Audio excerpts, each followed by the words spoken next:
एउटा झुटो चुम्बनभन्दा सत्य झापट नै एकदम उत्तम हुन्छ रे है त गाइज। कस्तो लाग्यो भनिदिनु पर्यो है त ल।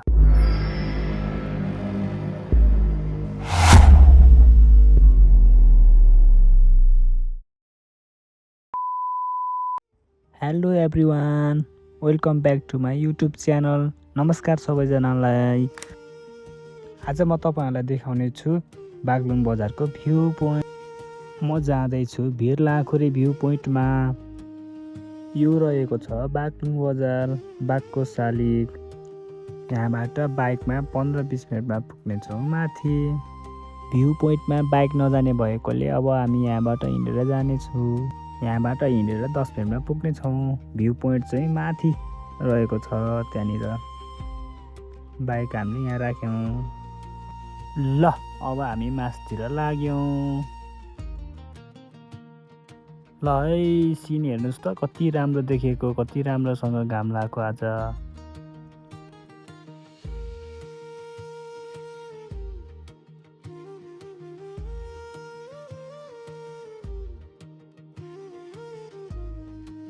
यो पारी देखिएको पर्वत जिल्ला है त साथीहरू। हेर्नुहोस् त आकाश।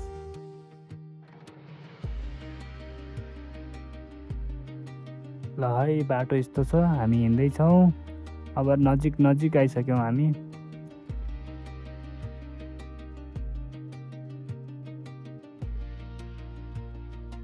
आजको मौसम चाहिँ क्या राम्रो रहेको छ है।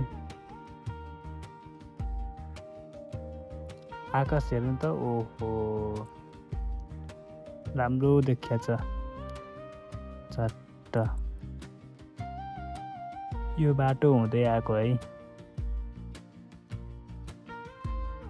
ओहो कति राम्रो हिमाल।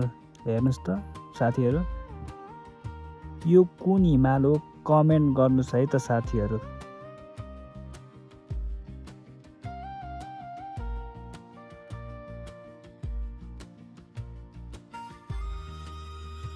यहाँ ठुलो खानेपानीको ट्याङ्की रहेको रहेछ। ल साथीहरू, फाइनली हामी भ्यू पोइन्टमा आइपुगे। भ्यू पोइन्टमा बस्नलाई एक प्रतीक्षालय।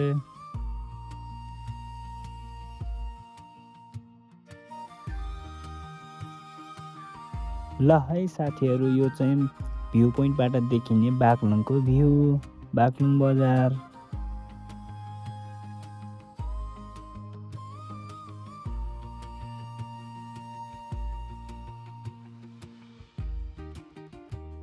कालीगण्डकी नदी पारीको पर्वत जिल्ला। बागलुङ पर्वत जोड्ने लामो झोलङ्गे पुल। कति सुन्दर छ बागलुङ बजार।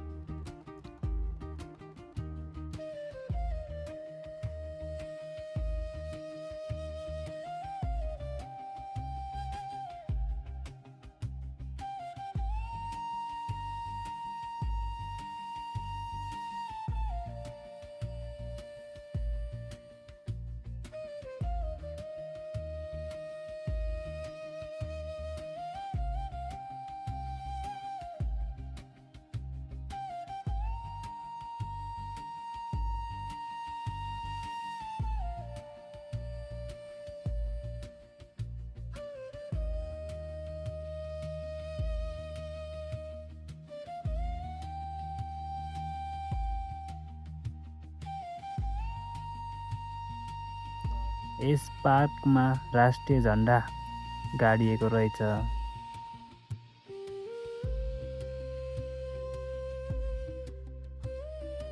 अब माथि गएर हेरौँ के रहेछ माथि पार्कमा।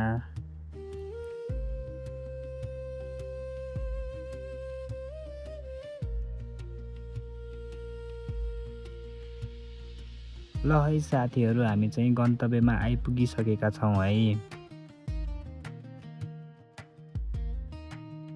ओहो कति राम्रो लेखिएको रहेछ यहाँ, मायामा कुनै जात हुँदैन रे। वाह वाह वाह। Welcome to Bhirlakhuri view point. Height 1350 metre, Baglung.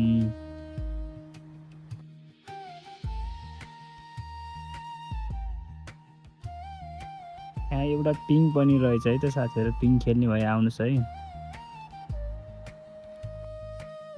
Photo भिडियोको लागि एउटा बोट गाडिएको रहेछ है त यहाँ। हेर्नुहोस् है त यहाँ ढुङ्गामा के लेखिएको रहेछ,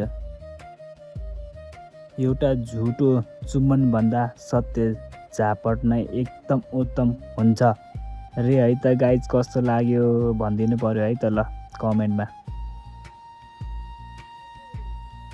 यता फेरि लभ इज पोइजन अरे, कृपया फुल बिरुवालाई माया गरिदिनु होला। गौतम बुद्धको नि चित्र रहेछ। ल फाइनली गाइज भ्यू पोइन्टबाट देखिने दृश्यहरू यही नै है, यति नै हो।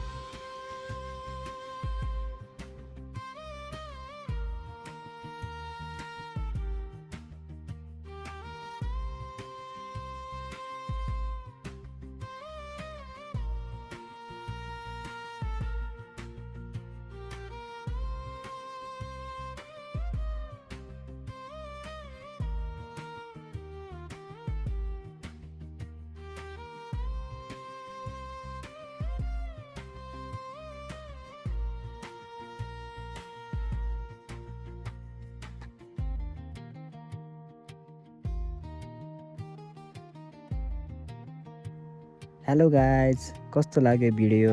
कृपया सल्लाह सुझाव र प्रतिक्रिया दिन नभुल्नुहोला र जाँदा जाँदै च्यानललाई एक लाइक, कमेन्ट, सेयर र सब्सक्राइब गर्न नभुल्नुहोला ताकि मलाई यस्तै भिडियो बनाउन मोटिभेट हुनेछु। धन्यवाद। फेरि भेटौँला।